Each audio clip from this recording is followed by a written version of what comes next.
চলচ্চিত্র প্রদর্শক সমিতি প্রাথমিকভাবে সিদ্ধান্ত নিয়েছে যে চিত্রনায়ক রিয়াজ, অভিনেতা মিশা সওদাগর ও প্রযোজক খোরশেদ আলম খসরুর কোনো ছবি তারা প্রদর্শন করবেন না। এর প্রতিক্রিয়া জানিয়ে রিয়াজ বলেছেন, আমার ছবি চালাবেন না ঠিক আছে, দেশের ছবি চালান। দেশীয় চলচ্চিত্রের উন্নয়ন হবে এমন ছবি প্রদর্শন করুন।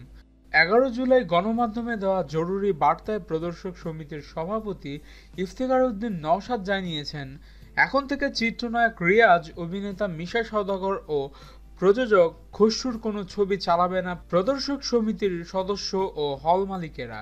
জানা গেছে এই ব্যাপারে চূড়ান্ত সিদ্ধান্ত নেওয়া হবে আগামী 26 জুলাই সমিতির বার্ষিক সাধারণ সভায়। বিষয়টি তারা তখনই পরিষ্কার করবেন বলে জানিয়েছে।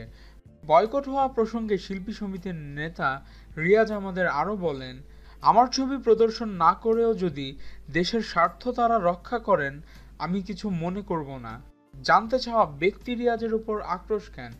আমি ব্যক্তি স্বার্থে কাজ করি না, চলচ্চিত্র সামগ্রিক উন্নয়নে মাঠে নেমেছি। প্রতারণামূলক যে কোনো কাজের প্রতিবাদ করছি, ভবিষ্যতেও করব। এ নিয়ে আমি ভীত বা চিন্তিত নয়। আমাদের ভিডিও ভালো লেগে থাকলে অবশ্যই চ্যানেল সাবস্ক্রাইব করতে ভুলবেন না এবং আপনাদের যে কোনো মতামত আমাদের কমেন্টস করে জানান। ধন্যবাদ।